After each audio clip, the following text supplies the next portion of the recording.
Hi everyone, and welcome to the channel, and welcome to the very first video of the channel, which is going to be on Hess's law and solving Hess's law equations. So let's dive right into it. So let's take a look at this first equation, a very basic one. There's only two equations, so it shouldn't be too bad. So how I like to think of solving these equations is it's like solving a puzzle. So with puzzles, you see people typically start with solving the edges first and then they work their way in.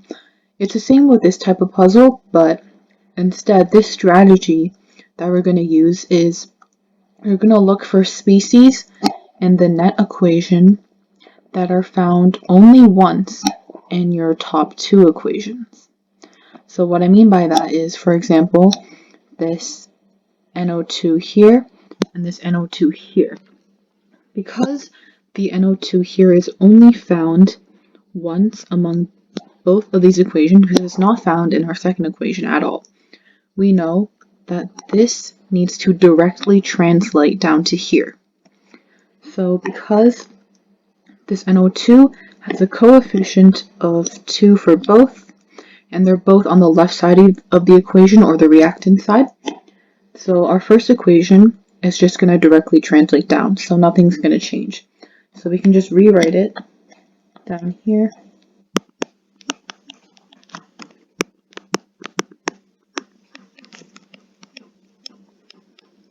And then our Q we're just going to write on the side again because we left the equation unchanged. This is still going to be minus 41 kilojoules. Next, we're going to do it again, but with this N2O4 gas, as it is only found right over here in equation 2, not in equation 1. So that means this needs to directly translate down to here. So same as the first one, these both have coefficients of 1, so we're not going to multiply or divide by anything. However, this is on the product side, or the right side of the equation. This is on the reactant side. So what we need to do is flip equation 2. So by flipping it, we're getting this, and then our N2O4 is going to be on the right side now. Now with the Q, because we flipped the equation, we also need to flip the sign over here. So this is actually going to be plus 6 kilojoules. Okay, so once we've established both equations, what we're going to do is we're going to cancel out any of the species that are exactly the same and on opposite sides of the equations. So for example, the N2 here and the N2 here, because they're the same and they're on opposite sides. So just like this. And now once we've canceled out all the terms, we're going to add both of these equations together. So by adding them, we're going to get 2NO2 gas, and on the product side, N2O4 gas. So now let's see. So this does directly translate over here. So because these two are the same, we know that we've done this calculation correctly. So our final step is to just add up the Q's. So you can use a calculator for this, but this one doesn't really require one. Just negative 35 kilojoules. And that's going to be our final answer. So hopefully that makes sense. It's not too bad, as you can see.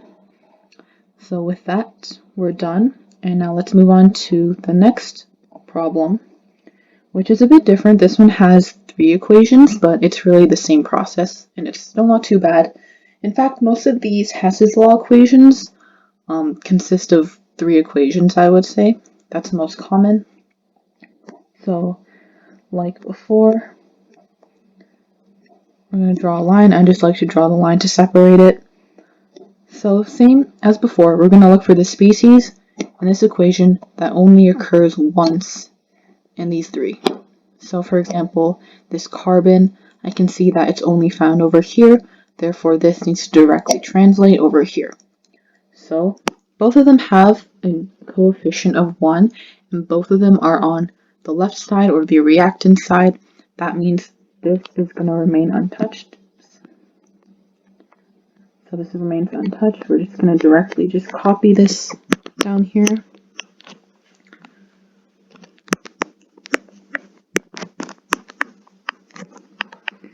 And because we didn't change anything about the equation, the delta H is still going to be the same. Okay, so one equation done. We're going to look at the other equations now. Now the second thing that I notice is this H2 gas.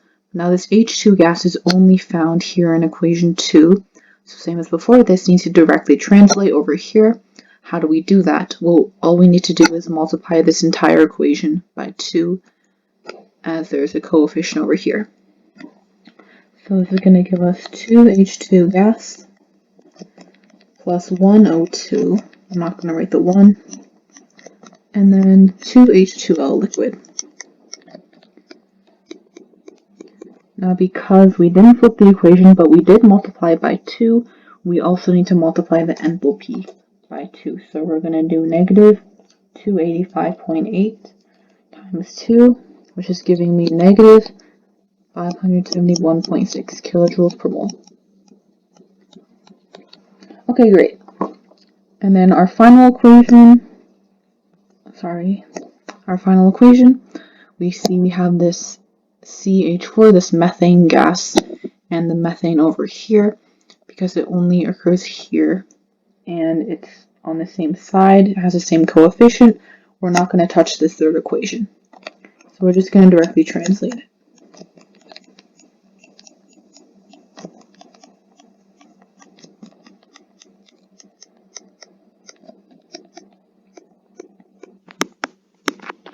And then because we didn't change anything, this is still 890.3.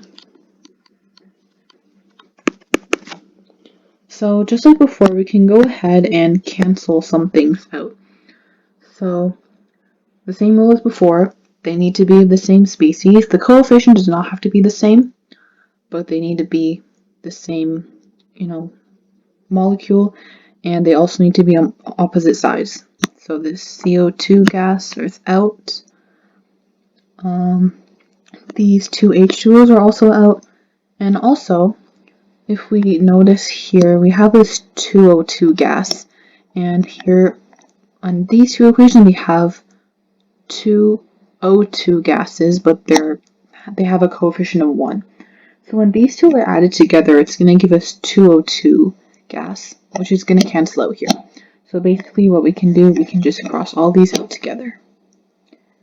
So with that, we can add our equation up,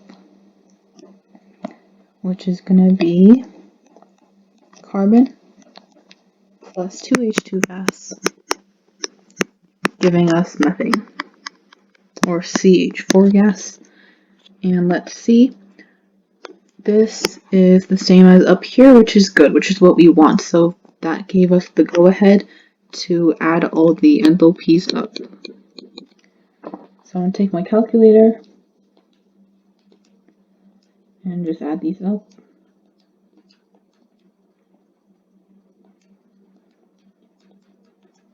So I get negative 74.8 kilojoules per mole. So that's how you do it. This is our final answer. And there we go. So not too bad. It's a bit more complicated than the first one, but still a pretty straightforward process. And now let's move on to our very last problem. I would say this is the most difficult of them all, but the process is still the same as usual.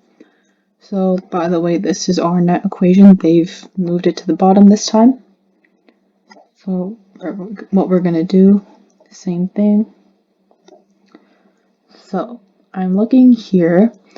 I see that there is an Fe3O4 and a 2Fe3O4, and it's only found in equation 2. If you don't believe me, you can pause the video and check, but you're not going to find it anywhere else. So, this is on the reactant side and has a coefficient of 2, but we want it to be on the product side and have a coefficient of 1, so what we're going to do is flip the equation and also divide by 2. So that makes sense. We're going to have 3 over 2. I'm not going to write the states because I just want to save space. It's not a big deal. over 2 CO and half of CO2. And yes, if anyone's wondering, you are allowed to have fractions as coefficients too. So what we're going to do is we're going to do negative 31 divided by 2, so negative 15.5 kilojoules. Okay, so equation 2 is now done. Let's keep looking at the other equations. We should be able to find some other patterns. So see here, we have an FeO and an FeO here. So they're on opposite sides, but this one has a coefficient of 1 when we want it to have a coefficient of 3. So just like before, we're going to flip the equation and multiply everything by 3, giving us 3 FeO plus 3 CO, 3 Fe plus 3 CO2. And then just like before, because we flipped and multiplied by 3, we need to do the same for the heat, which is just going to be plus 3 kilojoules. And last but not least, we need to deal with equation 1. Now this is a bit different because I'm not seeing any species here that are only found in equation 1. So we need to think about this a bit differently. So there's really no trick at this point, you just need to think outside of the box. One thing that I will say is notice that in this equation, we don't have this Fe2O3, but it's found in this first equation and the second equation, but not in here. So that's telling us that the Fe2O3 needs to cancel out with the one over here. So because we've already played around with equation 2, it is now 3 over 2 Fe2O3. So that means we need to make this equation cancel out over here. So how do we do that? We're going to flip the equation again and multiply by 3 over 2. So this is going to be 3Fe plus 9 over 2 CO2, 3 over 2 Fe2O3 plus 9 over 2 CO. And then same with the Q value. This is going to be 27. So positive 27 kilojoules. We need to be careful of the signs as usual. And now let's see what we can cancel out, and hopefully it works. So over here, these are out. And then with the CO2s, this is a little bit difficult because we have 1 over 2 and a 3. When these add together, it's going to give you 7 over 2. And this 7 over 2, subtracted from 9 over 2, is just going to give us 2 over 2. So I'll write it over here. This is giving us 7 over 2. And we have a 9 over 2 here, so when we subtract it from both sides, we're going to get 2 over 2, right? So then we can just cancel these out, and then this is gone because the coefficient of this remaining CO2 is going to be 1. So hopefully that makes sense. If you don't get it, we're going to do the same with carbon monoxide. So again, over here, we have 3 plus 1 over 2, aka 7 over 2, and we have a 9 over 2 here. So 9 over 2 minus 7 over 2 is going to be 2 over 2, or just simply 1. So these are going to go, and then we have a coefficient of 1 over here, which I'm not going to write. So then we can cancel these out, and that should be it. Those are all the patterns that I've seen. Nothing else can be canceled out. So our last step is to just add all 3 together. So, sorry, I'm going to use blue. 3FeO plus CO2, Fe4 plus CO. So let's check, confirm with the top equation. Over here, And yeah, everything matches up, so we're good to go and add up all of the q's. So this is going to be negative 15.5 plus 3 plus 27, which is giving us 14.5 kilojoules. And there we go, that's the final answer. So that's it for this video today. Hopefully you learned something. And make sure to do many practice questions. This can be a bit difficult at first, but with plenty of practice questions, everything should be okay. And you should be able to do this fairly quickly on your first try once you've had enough practice. So thanks for watching this video, and I'll see you next time.